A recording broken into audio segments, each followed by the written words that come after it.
Bonjour tout le monde, je suis Kayleigh McEnany. Je suis ici aujourd'hui en tant que conseillère de la campagne Trump. Cette élection n'est pas terminée, loin de là.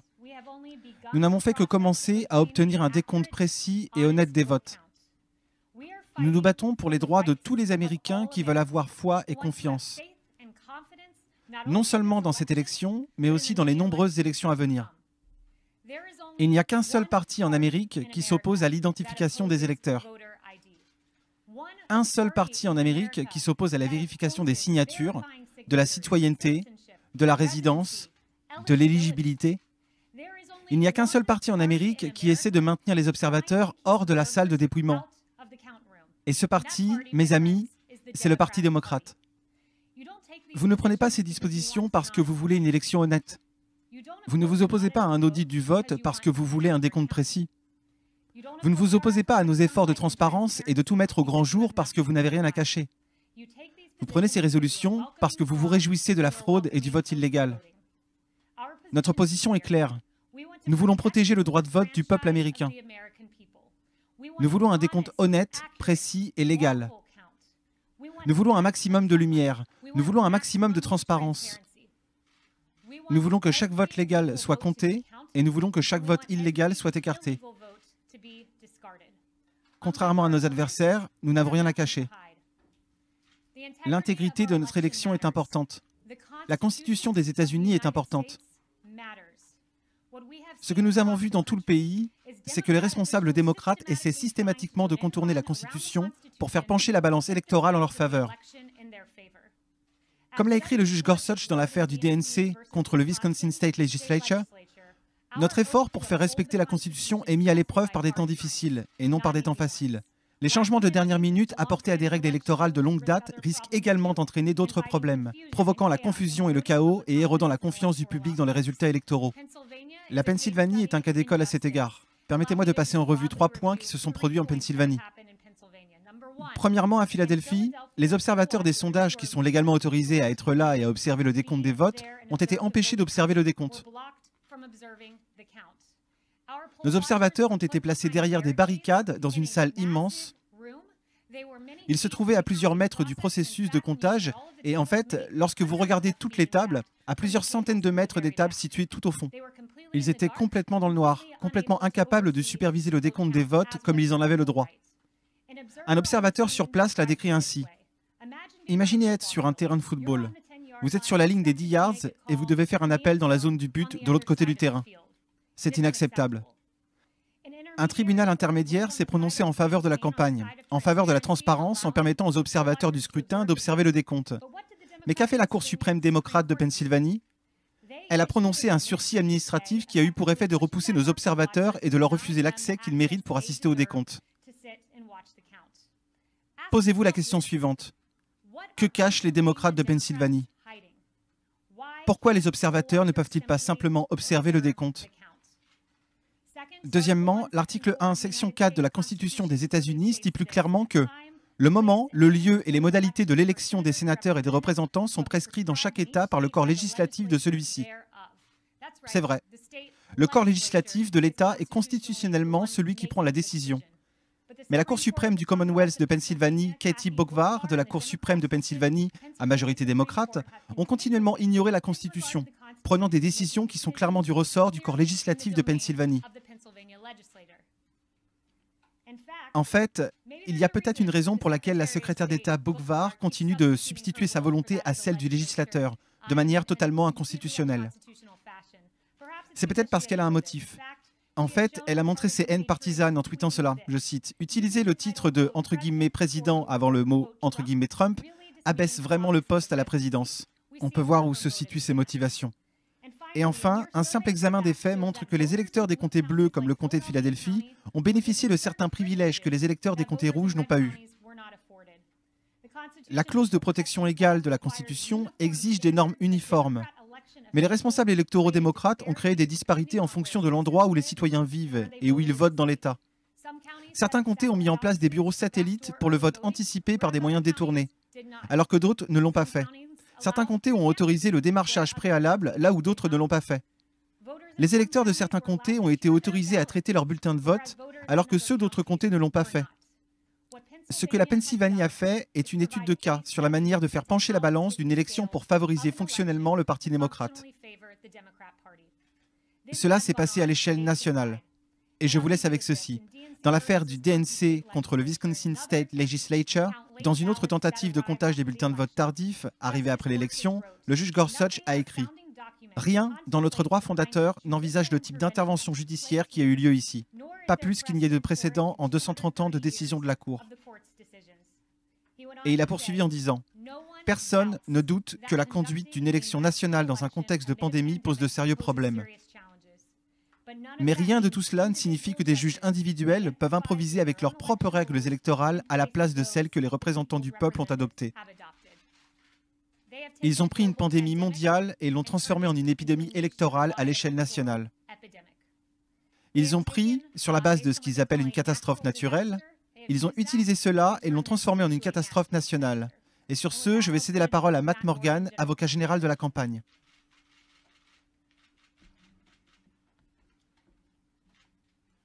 Merci, Kayleigh.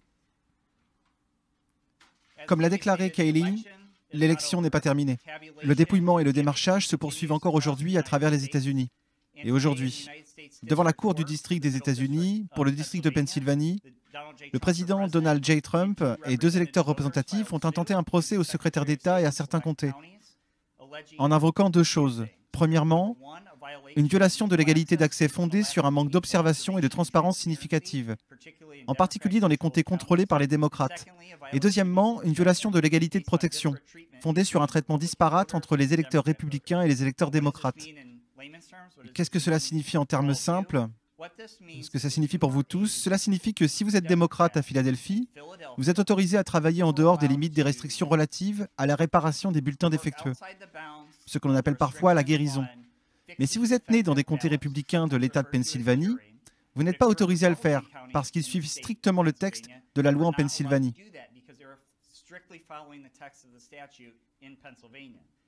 Deuxièmement, si vous êtes républicain dans la ville de Philadelphie, par exemple, vous n'avez pas un accès significatif à l'observation du processus de dépouillement des votes. Si vous êtes un démocrate dans un comté à tendance républicaine de l'État de Pennsylvanie, vous avez le droit d'observer le dépouillement des bulletins de vote. À Philadelphie et dans les comtés d'Allegheny, il y a eu plus de 682 000 bulletins de vote qui ont été dépouillés hors du champ de vision de nos observateurs qui sont habilités par la loi pour examiner ces bulletins. Et nous pensons qu'un examen approfondi de ces bulletins pourrait permettre de déceler des votes illégalement comptés. Nous demandons à ce stade d'enjoindre au secrétaire d'État de ne pas se dépêcher de certifier les résultats avant qu'ils ne soient complètement compilés ou examinés, afin que nous puissions obtenir un examen sérieux et discerner, parmi ces 682 000 bulletins au moins, et peut-être davantage dans tout l'État, s'il y a eu ou non un traitement disparate des électeurs républicains et des électeurs démocrates dans les États. Et si les électeurs démocrates ont été autorisés de manière disproportionnée à traiter ou à corriger leurs bulletins dans certains endroits de l'État et pas dans d'autres. Et par exemple, même à un niveau minuscule ici aujourd'hui, nous sommes très proches de la loi sur le recomptage automatique en Pennsylvanie. Et ce procès lui-même pourrait changer cela ou faire basculer ce petit écart. C'est donc le soulagement que nous recherchons en ce moment. Mais je voudrais également insister auprès de la presse et de ceux qui sont en dehors sur le fait qu'il s'agit de la première étape d'un processus. Nous sommes dans notre droit de nous pencher sur ces irrégularités. Nous étions dans notre droit d'observer les votes au moment où ils sont comptabilisés. Nous pensons que ce procès nous amène à une réduction de l'écart entre les votes en Pennsylvanie. Et à présent, je cède la parole à la présidente républicaine, Mme McDaniel. Merci à tous d'être venus. Je vais commencer par certaines irrégularités que nous avons constatées dans l'État du Michigan en particulier, et j'irai ensuite un peu plus loin. Mais le Michigan est mon État d'origine, et dans le comté de Wayne, les observateurs républicains se sont vus refuser leur droit légal de surveiller les élections et ont été délibérément tenus dans l'ignorance, au sens propre comme au sens figuré. Les observateurs ou les travailleurs électoraux ont bloqué les fenêtres et cadenassé les portes. Il est évident que cela ne va pas inspirer confiance. Des milliers de rapports font état d'intimidation et d'incapacité des observateurs à faire leur travail. Et à 16 h cet après-midi, 131 déclarations sous serment ont été rédigées dans le Michigan. et plus de 2800 rapports d'incidents nous ont été soumis depuis le jour du scrutin. 2 nouvelles poursuites ont été engagées aujourd'hui par des personnes qui travaillaient à Détroit. Nous avons obtenu leurs informations auprès du tribunal du district Est de Michigan. Comme vous pouvez comprendre, avec 2800 rapports d'incidents, cela fait beaucoup à suivre. Cela signifie que nous interrogeons ces personnes, que nous obtenons leurs déclarations et que nous les transformons en déclarations sous serment. Mais cela demande beaucoup de temps et d'efforts. Comme Matt l'a mentionné, il y a un processus en trame et une certification pour une raison. Mais je vous dirais simplement que la détresse que j'entends dans mon état de la part des personnes qui étaient au TCF et la façon dont elles ont été traitées est profondément alarmante. J'espère que vous irez voir ça. J'espère que vous regarderez ces déclarations sous serment et j'espère que vous entendrez les personnes qui étaient là et qui ont l'impression qu'on leur a refusé la transparence et qu'elles ont vu des actes répréhensibles à Détroit. Nous devrions tous être alarmés par cette situation, quelle que soit votre position sur l'échiquier politique. En plus de ça, nous avons entendu des centaines de cas de travailleurs électoraux qui ont été verbalement accostés. Ils ont verbalement accosté nos observateurs et ont refusé de les laisser contester des bulletins de vote douteux. Les travailleurs électoraux portaient des t-shirts Biden et applaudissaient lorsque nos observateurs ont été expulsés. Imaginez, vous vous portez volontaire et vous allez passer votre nuit parce que vous vous souciez tant de l'intégrité de l'élection. Puis vous vous faites expulser et vous êtes applaudi en partant. Cela n'inspire pas confiance dans notre démocratie et ce sont des gens bien. Je connais la plupart de ces gens. Sur les quelques bulletins de vote que les travailleurs électoraux démocrates nous ont permis de contester, nos observateurs disent que ces bulletins ont été ensuite remis dans la pile normale après que nos observateurs aient été intimidés et poussés hors du processus. Il y a une trame à suivre pour une raison. Il y a un scénario de certification pour une raison. Et contrairement au jour des élections, nous avons besoin que ces processus soient transparents. Déjà, à Détroit, nous entendons parler d'incidents et nous aurons des déclarations sous serment à cet effet de personnes qui n'ont pas été en mesure d'obtenir des informations significatives et de divergences que nous constatons à Détroit en particulier. Ainsi, juste une semaine après la fermeture des bureaux de vote, les démocrates et les médias veulent ignorer ces irrégularités manifestes et se précipitent pour déclarer les États vainqueurs et mettre fin au processus de certification et de trame à suivre. On nous dit qu'il faut s'unir, qu'il faut se rassembler. Eh bien, pour les milliers de personnes qui ont passé du temps et des heures à participer à ce processus, qui se sentent privées de leurs droits et qui n'ont pas l'impression qu'il y a eu transparence, nous ne pouvons pas le faire si nous ne recherchons pas toutes ces irrégularités. Même un seul cas de fraude électorale devrait être trop nombreux pour nous tous. Nous avons l'intention de veiller à ce que chaque électeur légitime voit son vote compté conformément à la loi. Que les observateurs se voient accorder l'accès qui leur est dû en vertu de la loi de l'État et que toute irrégularité qui s'est produite, que ce soit par intention malveillante ou incompétence, fasse l'objet d'une enquête dans toute la mesure permise par la loi. Nous n'abandonnerons pas ce processus tant que toutes les questions n'auront pas été élucidées. Le RNC a déployé des équipes juridiques dans plusieurs États afin d'enquêter sur les irrégularités manifestes en matière de vote, de comptage et de dépouillement. Nous travaillerons avec les autorités locales et étatiques afin de garantir qu'un décompte légal soit effectué conformément aux lois de chaque État et que chaque vote soit compté.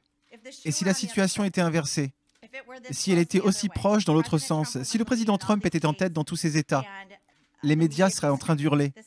Ce n'est pas fini, la course n'est pas terminée. Nous avons besoin de plus de temps pour compter et nous assurer que c'est bien le cas.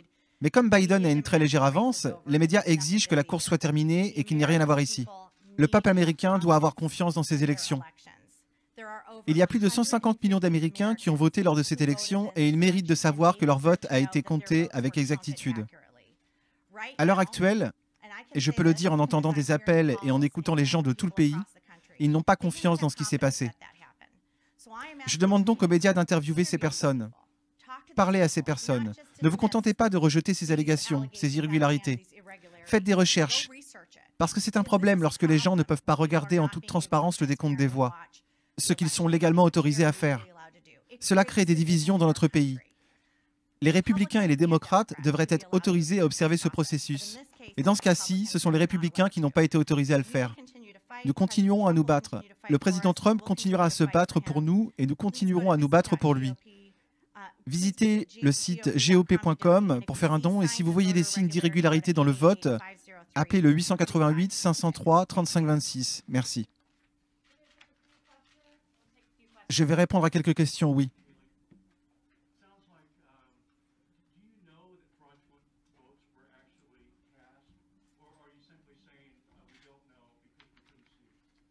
Ce que nous vous demandons ici, c'est de la patience. Rona vient de vous mentionner les, il me semble, 130 déclarations sous serment, rien que dans le Michigan. Nous sommes au courant de tous les rapports des milliers de votes au Nevada qui ont été exprimés par ceux qui n'étaient pas éligibles. Nous entendons ces rapports, nous les voyons arriver, nous les examinons. Nous recevons des déclarations sous serment, donc pour l'instant, nous vous indiquons cela. Ces informations sont accessibles au public, mais ce que nous demandons pour l'instant, c'est de la patience, alors que nous explorons ces demandes de protection égale, entre autres. Puis-je ajouter quelque chose? Permettez-moi d'ajouter quelques éléments dans ce récent procès.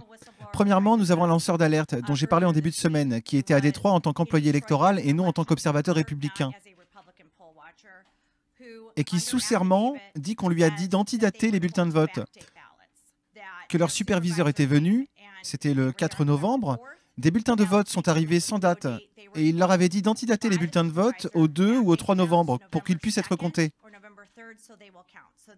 Cela a donc été soumis au procureur américain du district Est du Michigan. C'est par le biais d'une déclaration sous serment.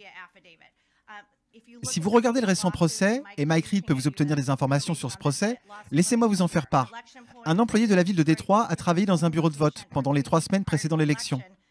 Cet employé de la ville de Détroit a observé directement et quotidiennement d'autres employés de la ville et des employés incitant les électeurs à voter pour Joe Biden et le Parti démocrate. Cet employé a vu ses travailleurs et employés encourager les électeurs à voter pour le Parti démocrate et a vu ses travailleurs et employés électoraux se rendre aux isoloirs avec les électeurs afin de les regarder voter et de leur apprendre pour qui voter. Au cours des 2 dernières semaines, alors que cette même employée travaillait dans le bureau de vote, elle a reçu l'instruction expresse de ses superviseurs de ne jamais demander de permis de conduire, ni de pièce d'identité avec photo lorsqu'une personne essayait de voter. Tous les bulletins de vote par correspondance qui existaient devaient être saisis dans le système QBF avant 21 h le 3 novembre 2020. Cela devait être fait afin d'avoir une liste finale des électeurs absents qui ont retourné leur bulletin de vote avant 20 h le 3 novembre 2020. Afin de disposer de suffisamment de temps pour traiter les bulletins de vote par correspondance, tous les bureaux de vote ont reçu l'instruction de retirer les bulletins de vote par correspondance de la boîte de dépôt une fois par heure le 3 novembre 2020. Le 4 novembre 2020, un employé de la ville de Détroit a reçu l'ordre de dater indûment les bulletins de vote par correspondance reçus qui n'étaient pas dans le QBF. On lui a demandé de modifier les informations contenues dans le QBF afin de montrer faussement que les bulletins de vote par correspondance avaient été reçus à temps pour être valables. L'employé électoral a également observé un grand nombre de personnes qui se sont rendues au lieu satellite pour voter en personne, mais qui avaient déjà demandé un bulletin de vote par correspondance. Ces personnes ont été autorisées à voter en personne et n'étaient pas tenues de retourner le bulletin de vote par correspondance ou de signer une déclaration sous serment indiquant que le votant avait perdu son bulletin de vote par correspondance. Écoutez, voilà le truc. Pourquoi ne vous inquiétez-vous pas de ces irrégularités ? Non, c'est une question distincte. C'est une question distincte qui est que si vous constatez ces irrégularités, si vous avez un agent électoral à qui l'on dit d'antidater des bulletins de vote, c'est un problème. Nous allons poursuivre tout ça. Est-ce que ça va suffire? Non, ça va prendre du temps. Est-ce que ça va suffire? Nous ne savons pas. Est-ce que cela va prendre du temps? Oui, cela va prendre du temps, mais ce que nous voyons est profondément alarmant. En plus de la situation des logiciels que nous avons eue dans le comté d'Antrim et dont nous devons également tirer ça au clair, nous avons maintenant un lanceur d'alerte et nous avons maintenant 131 déclarations sous serment qui parlent des irrégularités et des problèmes qui se produisent à Détroit. C'est juste le Michigan. Vous pouvez consulter ce procès. Mike, tu peux leur donner la liste? On va vous le faire savoir. Je ne connais pas le nom de cette personne. Il peut s'agir d'un lanceur d'alerte, donc elle peut bénéficier de protection.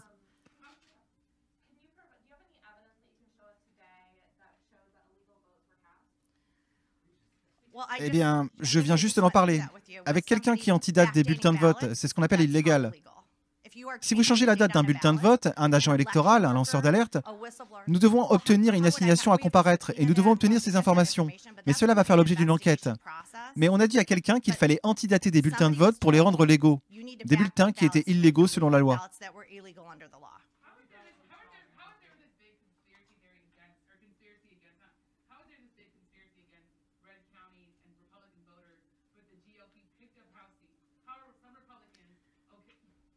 Je ne pense pas pouvoir... Écoutez, en quoi est-ce un complot quand un lanceur d'alerte de la ville de Détroit dit que ses supérieurs lui ont dit de mentir et d'antidater des bulletins de vote?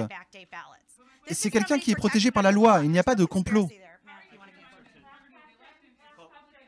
Je peux répondre au moins en ce qui concerne le procès qui se déroule aujourd'hui en Pennsylvanie. Non, mais je dis, vous parlez de la disparité de traitement. Donc par exemple, dans la ville de Philadelphie, si vous ne fournissez pas d'enveloppe intérieure secrète avec votre bulletin de vote lorsque vous le retournez, cela n'est pas censé compter. Mais ce que nous savons, c'est que la ville de Philadelphie savait. D'une façon ou d'une autre, elle savait quel bulletin de vote avait une enveloppe intérieure secrète et celle qui n'en avait pas, et disait aux électeurs à l'avance: « Hey, vous n'avez peut-être pas inclus votre enveloppe intérieure secrète, vous devez venir ici et voter avec un bulletin provisoire pour faire en sorte que cela soit réglé. » Mais cela ne se produisait qu'à Philadelphie. Cela ne se produisait pas dans le reste de l'État, parce que la loi de l'État décourage cela. Donc, comme les démocrates votaient de manière disproportionnée par courrier, ils ramassaient de manière disproportionnée ces votes supplémentaires dans la ville de Philadelphie. Permettez-moi de dire une dernière chose.